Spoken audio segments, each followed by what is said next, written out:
Bonjour, aujourd'hui on commence la révision du chapitre 1, donc l'atome, on revient à la base. Vous pouvez toujours aller lire le chapitre 1 aussi en complément, bien sûr, moi je vais faire un court résumé ici. On avait les Grecs au début, j'en parle pas, plus ou moins important.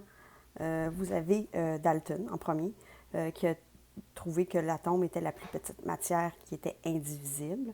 Chaque atome était différent selon qu'est-ce qu'on représentait. Donc, pour un hydrogène, tout était pareil. Pour l'oxygène, tout était pareil, et ainsi de suite. Et on pouvait les combiner pour former quelque chose de plus complexe qui s'appelle la molécule. Thomson arrive avec l'idée qui dit non, non, c'est pas comme ça. On va avoir une pâte qui est positive et cette pâte-là va être agrémentée à l'intérieur avec des charges négatives de force opposée et égale. Comme ça va faire que notre atome va rester neutre. Il n'y aura pas de charge plus ou moins qui va faire en sorte que ça pourra réagir. Arrive Rutherford. Rutherford dit non, le noyau est composé de protons suite à différentes expériences. Il est très, très petit et alentour de ça gravitent les électrons. Rutherford barre avec son élève. Son élève, il découvre, lui, que non, les électrons sont vraiment sur des couches bien spécifiques. Et il découvre même que quand il y a des couches supérieures, l'électron qui va passer à la couche supérieure, quand il va revenir à sa position initiale en perdant de l'énergie, il va perdre de l'énergie en revenant et il va émettre une certaine quantité de lumière.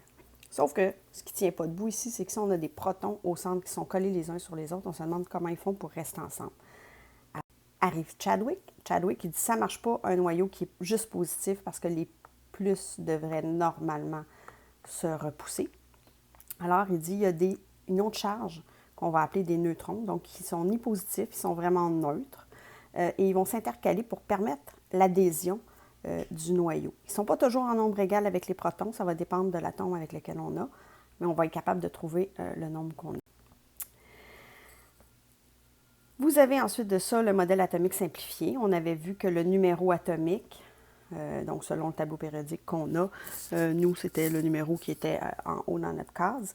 Le numéro va correspondre au nombre de protons dans mon noyau atomique. Le nombre qui était en dessous du symbole de l'élément dans notre tableau périodique, je vous rappelle que c'est toujours différent d'un tableau à l'autre, c'est la masse. Et la masse va correspondre aux protons plus les neutrons. Ça veut donc dire que si je prends mon numéro atomique, par exemple, si je prends l'aluminium, mon numéro atomique, c'est 27, et que je retranche 13 protons, qui est mon numéro atomique, on va obtenir 14 neutrons. Donc, c'est comme ça qu'on arrivait à trouver combien on a de neutrons à l'intérieur du noyau. Maintenant, on représente les couches par des demi-cercles de chaque côté. Si j'ai 13 protons, je dois aussi aller répartir 13 électrons sur les couches. On doit toujours mettre le maximum d'électrons sur chacune des couches avant de passer à la suivante. Donc, la première couche, on pouvait en mettre 2 maximum. Ensuite de ça, on va à 8. Et dans le cas de l'aluminium, on a 3 électrons sur la dernière couche. Nous, on fait les 20 premiers éléments. On ne peut pas aller plus loin parce qu'après ça, ça se complique. Donc, on va y aller par 2, 8, 8. Et finalement, on va finir avec 2 à la fin. Tableau périodique. Tableau périodique, beaucoup d'informations à l'intérieur. La première, c'est qu'on a des métaux qui sont situés à gauche. Les métaux sont brillants, ils sont ductiles, donc on peut faire des fils, ils sont malléables, ils conduisent l'électricité. Les non-métaux, c'est l'opposé, ils ne font rien de ça. Et au centre, avec le petit gris bleu que j'ai mis, ce sont nos métalloïdes. Les métalloïdes ne sont pas des non-métaux, ne sont pas des métaux. Ils ont un petit peu des caractéristiques des métaux. Par exemple, si on prend le silicium est un métalloïde qui conduit très mal l'électricité. Donc, il ne fait pas partie des métaux à cause de ça parce qu'il conduit mal, mais ce n'est pas un non-métal non plus parce qu'il conduit un peu. Donc, ça, c'est nos 3 grandes familles. Ensuite de ça, on avait les colonnes qui représentaient des familles plus distinctes. Bon, on a l'hydrogène qui est à part. C'est pour ça que je l'ai mis en jaune. Il faut faire attention. L'hydrogène a un électron de valence. Il se retrouve là à cause de sa configuration électronique, mais il ne fait pas partie de la famille qui est en rose, les alcalins.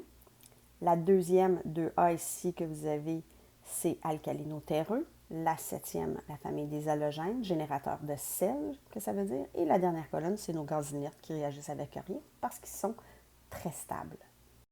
Donc, si on revient sur ces familles-là, l'hydrogène, un non-métal ne faisant pas partie de la famille de la première colonne, il ne fait pas partie vraiment non plus des non-métaux parce que lui, il va avoir une tendance à vouloir donner ses électrons. Les alcalins, famille 1A, sont très réactifs à l'eau, ont un seul électron de valence qu'ils vont vouloir perdre pour former un ion 1+. Les alcalino-terreux, famille 2A, réactifs à l'eau, mais moins que les alcalins. 2 électrons de valence qu'ils vont vouloir perdre eux aussi pour former un ion 2+. La 7e famille, elle, dans la famille 7A, sont corrosifs et très réactifs. Je l'ai dit tout à l'heure, générateurs de sel. Eux, ils vont vouloir gagner un électron, puisqu'ils ont 7 électrons, plus un électron va nous donner 8 pour arriver à la configuration du gaz inerte. Et ils vont former l'ion 1-. Finalement, les gaz inertes réagissent à rien, ont 8 électrons de valence, sont super stables. Tous les éléments tendent à vouloir ressembler aux gaz inertes à cause de leur grande stabilité. Les périodes dans le tableau périodique, donc c'est les lignes horizontales. Pour chaque ligne horizontale, ça nous représente combien de couches d'électrons on va avoir. Donc, si on prend la première famille, la première couche de l'hydrogène avec l'hélium, ils ont une couche. Ensuite de ça, la deuxième qui commence avec le lithium, 2 couches. Et ainsi de suite. Et le maximum de couches qu'on va avoir, le maximum, c'est 7 couches. Mais nous, comme j'ai dit, on arrêtait après l'élément numéro 20, c'est-à-dire le calcium. On ne fait plus les configurations d'électrons. Notation de Lewis, comme on sait que tous les éléments du tableau, donc tous les atomes, doivent compléter la couche inférieure avant de passer à une couche supérieure, on n'a pas intérêt à faire la représentation du modèle atomique simplifié. Donc, Lewis il a dit on va représenter seulement les électrons de la dernière couche. Et pour ce faire, bien, on va le faire comme quand on donne des cartes dans un jeu de cartes, c'est-à-dire qu'on donne une carte à chaque personne alentour de la table et ainsi de suite. On retourne une deuxième fois. Donc, le bar qui est dans la famille 3, on va faire la même chose. Donc, on donne 3 électrons, un électron, un électron, un électron. Je ne peux pas en mettre 2 sur le même côté.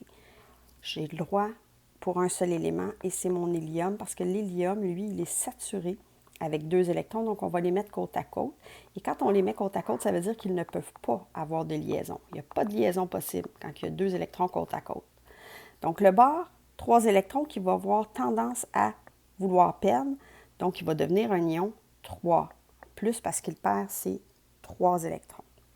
L'iode 7e famille, elle, donc, on donne un électron de chaque côté, on en met un deuxième, et il nous reste un seul électron qui peut avoir une liaison.